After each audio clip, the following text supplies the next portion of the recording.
Good evening, everybody. My name is Wes Davies. Welcome back to a very special episode. I'm up here in Danshui, and today we're going to be learning about one of the most famous Canadians who has ever lived in Taiwan, who is Reverend Mckay.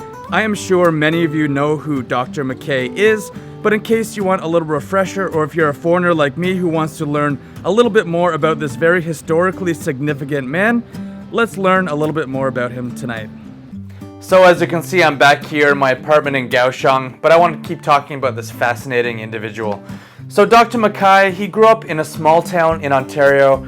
It's called Embro. Coincidentally, this is just a couple of hours from Owen Sound, Ontario, where I grew up. In fact, there's actually a monument there written in Romanicized Taiwanese commemorating this man who is arguably one of the most famous missionaries of his generation.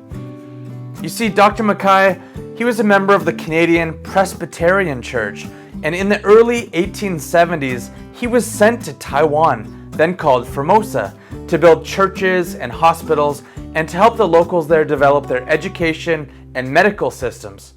He also spent a significant amount of time with the local indigenous populations and started a dental practice open to everyone in the region. Dr. Mackay, he was a selfless man, going out of his way, in this case very far out of his way, to help people. He showed kindness and love to everyone he encountered and even took the time to learn the local Taiwanese language. In 1878, he married a local Taiwanese woman named Minnie, with whom he had 3 children. The bond between them was strong, and looking back on it, this was likely the beginning of what has become an incredibly strong relationship between Taiwan and Canada. His dedication to Taiwan more than 150 years ago is astonishing, and indeed his memory and accomplishments live on throughout history.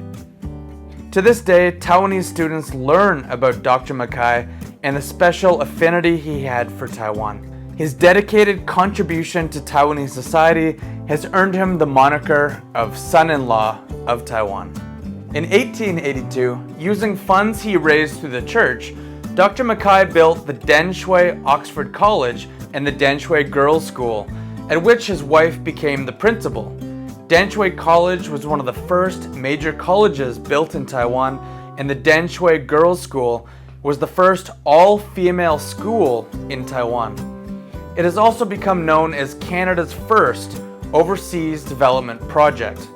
Even now, Canada and Taiwan share very similar core values, including democracy, freedom, and progressive ideas like same-sex marriages and human rights.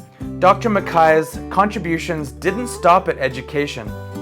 Over the next several decades, in the late 1800s, Dr. Mackay helped the local population with many of their health and dental needs, often performing simple operations and dental procedures.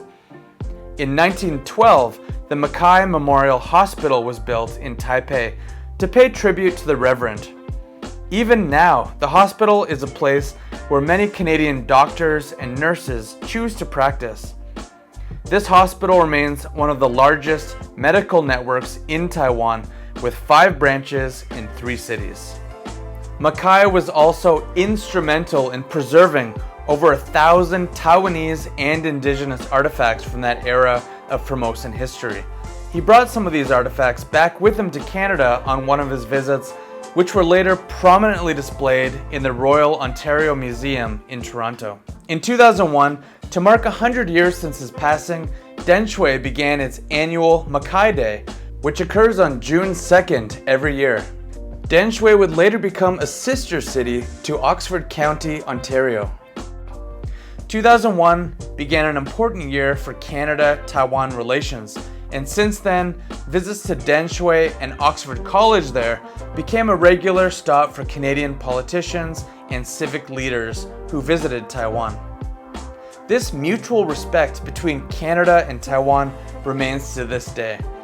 At the beginning of the pandemic, for example, when Canada desperately needed PPEs to fight COVID-19, the Taiwanese people responded immediately. They sent over 2.5 million items like masks, PPEs, and respirators.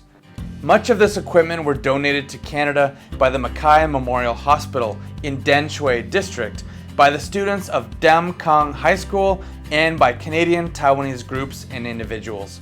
Many of these donations specifically acknowledged Dr. Mackay.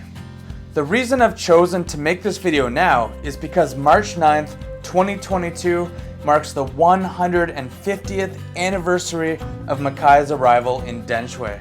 To celebrate this event, the Taipei Economic and Cultural Office in Toronto has created a short video called Acts of Kindness, the Legacy of Reverend Mckay, which details the life and accomplishments of this man.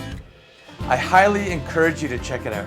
Through this video, I definitely learned a lot about him that I hadn't known before, and I find it amazing that there were Canadians choosing to travel and live in Taiwan as long ago as the 1800s. And here we are, so many Canadians to this day, including myself, are also choosing to spend so much of our lives living here in Taiwan.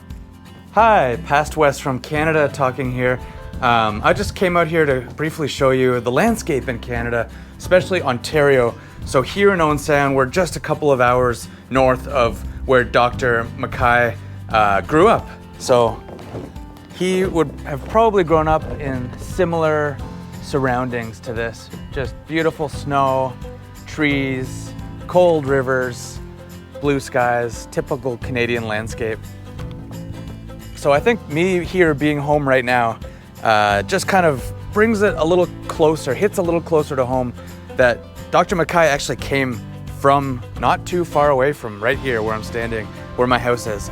So as a Canadian, I feel like a really special connection to Mackay and to his experience in Taiwan all the way back then in the 1800s. And I can't believe that, you know, I'm living in Taiwan now. So it's just kind of a full circle of this beautiful relationship between Canada and Taiwan. Lovely. Back to Future West. And on a broader scale, and I've mentioned this before, Taiwan has become Canada's 6th largest trading partner in Asia. This shows that the bonds between our two countries remain stronger than ever.